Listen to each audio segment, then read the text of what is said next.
Hi friends, today I'm going to read another chapter of Flat Stanley, His Original Adventure by Jeff Brown. This is chapter 5. Arthur's Good Idea. For a while, Stanley Lambchop was a famous name. Everywhere that Stanley went, people stared and pointed at him. He could hear them whisper, "Over there, Agnes, over there. That must be Stanley Lambchop, the one who caught the sneak thieves," and things like that. But after a few weeks, the whispering and the staring stopped. People had other things to think about. Stanley did not mind being famous. It had been fun, but enough was enough. And then came a further change, and it was not a pleasant one. People began to laugh and make fun of him as he passed by. "Hello, super skinny," they would shout, and even ruder things about the way he looked. I bet that makes him sad. Stanley told his parents how he felt.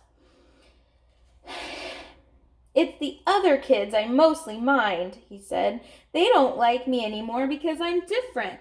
Flat." "Shame on them," Mrs. Lambchop said. "It is wrong to dislike people for their shapes, or their religion, for that matter, or the color of their skin." "I know," Stanley said, "only maybe it's impossible for everybody to like everybody." "Perhaps," said Mrs. Lambchop, "but they can try." That's a really good point, I think. Later that night, Arthur Lambchop was woken by the sound of crying. In the darkness, he crept across the room and knelt by Stanley's bed. "Are you okay?" he said. "Go away," Stanley said. "Don't be mad at me," Arthur said. "You're still mad because I let you get tangled the day you were my kite, I guess." "Skip it, will you?" Stanley said. "I'm not mad. Go away." "Please, let's be friends." Arthur couldn't help crying a little too. "Oh, Stanley," he said, "please tell me what's wrong." Stanley waited for a long time before he spoke. "The thing is," he said, "I'm just not happy anymore. I'm tired of being flat.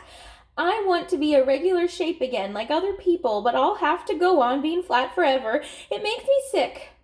"Oh, Stanley," Arthur said. He dried his tears on the corner of Stanley's sheet and could think of nothing more to say. "Don't talk about what I just said," Stanley told him. "I don't want the folks to worry. That would only make it worse." "You're brave," Arthur said. "You really are." He took a hold of Stanley's hand. The two brothers sat together in the darkness, being friends. They were both still sad, but each one felt a little better than he had before. And then suddenly, though he was not even trying to think, Arthur had an idea. He jumped and turned on the light and ran to the big storage box where toys and things were kept. He began to rummage in the box. Stanley sat up in bed to watch. Arthur flung aside a football and some lead soldiers and airplane models and lots of wooden blocks, and then he said, "Aha!" He had found what he wanted, an old bicycle pump.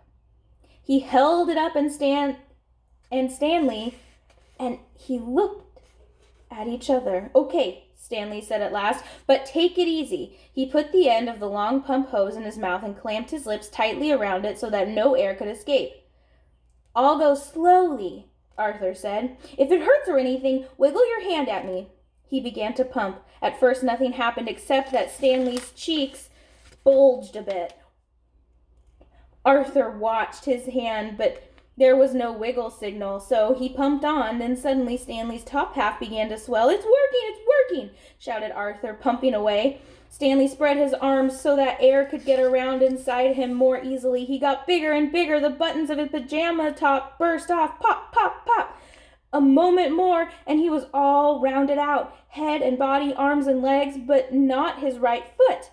That foot stayed flat. Arthur stopped pumping.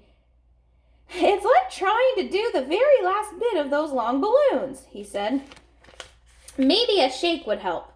Stanley shook his right foot twice, and with a little whooshing sound, it swelled out to match the left one. There stood Stanley Lambchop, as he used to be, as if he had never been flat at all.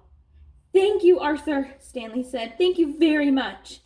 The brothers were shaking hands when Mr. Lambchop strode into the room with Mrs. Lambchop right behind him.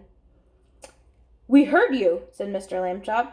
Up and talking when you ought to be asleep, eh? Shame on... George, said Mrs. Lambchop. Stanley's round again. You're right, said Mr. Lambchop, noticing. Good for you, Stanley. I'm the one who did it, Arthur said. I blew him up. Everyone was terribly excited and happy. Of course, Mrs. Lambchop made hot chocolate to celebrate the occasion, and several toasts were drunk to Arthur for his cleverness. When the little party was over, Mr. and Mrs. Lambchop tucked the boys back into their beds and kissed them, and then they turned out the light. Good night, they said. Good night, said Stanley and Arthur. It had been a long and tiring day. Very soon, all the Lambchops were asleep. The end. I really hope you enjoyed this book. Next, I'm going to start reading Cam Jansen, the first book in a series about a girl who solves mysteries. So be looking for those videos. Bye, friends.